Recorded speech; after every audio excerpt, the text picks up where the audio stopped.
In this video, we're going to be going over multiplying algebraic expressions. Now, in order for us to do this properly, we just need to know two things. One, our rules for exponents, which we went over in a previous section. And two, combining like terms. And I guess, you know what, to be honest with you, we do got to remember our distributive property. In fact, if I were to rank these in order of importance, I would rank them as 1, 2, and 3. All right? In other words, distributive property, if you need to apply it, apply the rules for exponents as you go along, and combine like terms last. So I think it's just best just to go ahead, dive right into an example. So let's say I wanted to simplify 3x to the fourth times negative 2x plus 7. Okay? Well, here we would have to distribute. And in order for us to distribute, we need to know our rules for exponents. So what I'm going to do off to the right is I'm just going to kind of break this problem down just so you can see it. First, we're going to have to multiply 3x to the fourth times negative 2x. Now remember, order doesn't matter when you're multiplying. So 3 times negative 2, negative 6, x to the fourth times x to the first is x to the fifth. So I'm going to write negative 6x to the fifth underneath. And then the next thing I'm going to do is take 3x to the fourth and multiply by 7. And that's going to give us 21x to the fourth. And there is our first multiplying of algebraic expressions. And to be honest with you, this, if you can understand this basic example where you distribute it, and more importantly, if you understood what I was doing here, which is all I did was just break it up, this entire section is simple. And the reason, you just repeat the process. Do not memorize examples. Understand what I'm doing. I am distributing, and then I'm applying rules for exponents. And finally, I'm adding like terms or subtracting like terms if that comes up. Let's look at another example here. All right. So this is one where students always bring up this one word that I absolutely hate. So we're going to multiply these two binomials.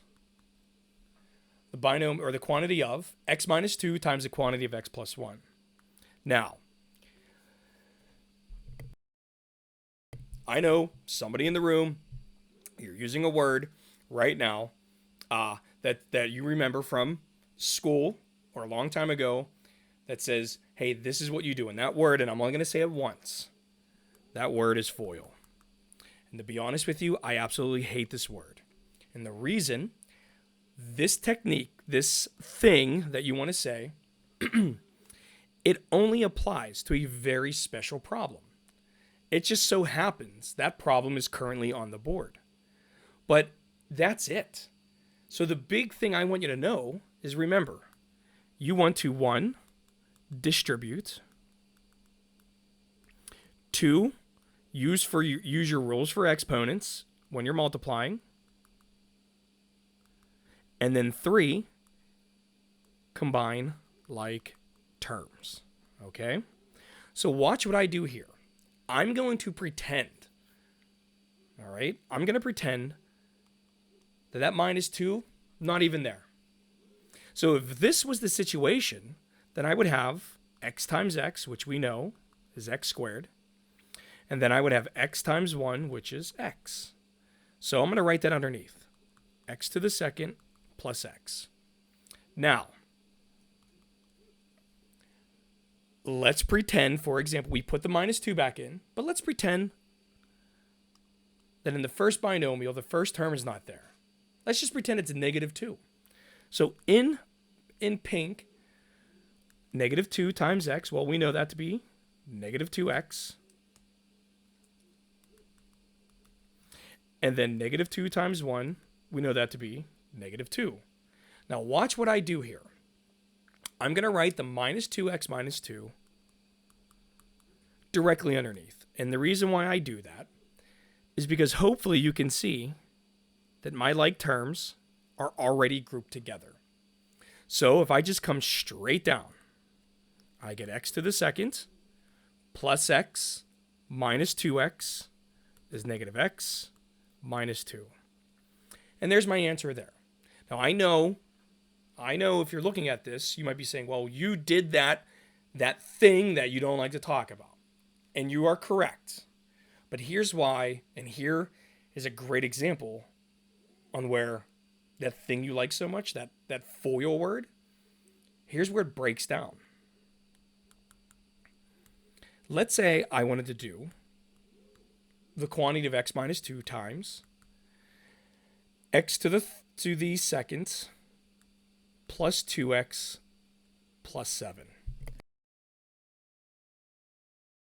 Now in this scenario, there is no FOIL technique that works. The only thing that works is distributive property. And that is what I need you to understand. The distributive property is what we need here. So, off to the right, I'm going to take this letter x in my first binomial, and I am going to distribute that to every single term on the right-hand side. So that's going to give me x to the third plus 2x to the second plus 7x. So I write that directly underneath. X to the third plus 2x to the second plus 7x. Now, the next thing I'm going to do, I'm going to highlight the negative 2, and I'm going to distribute that. So I get negative 2 times x to the second plus 2x plus 7. And let's go ahead, let's distribute that. So that gives me negative 2x to the second minus 4x minus 14. Now, there is nothing wrong if you want to write it like this, so please watch the screen. There's nothing wrong if you want to write minus 2x to the second minus 4x minus 14 in one big line. That's fine with me. But just know you still have to combine like terms. What I like to do is I will write the like terms directly underneath. So minus 2x to the second minus 4x minus 14. And the reason why I do that, the like terms are already grouped.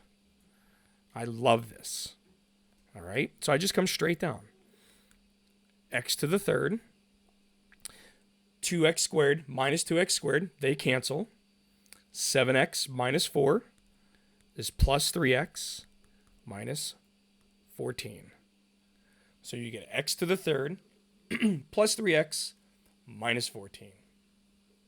And that's it. That is honestly how difficult these can get. It doesn't matter how large or how small the polynomials are, as long as you remember three things. Distribute, rules for exponents,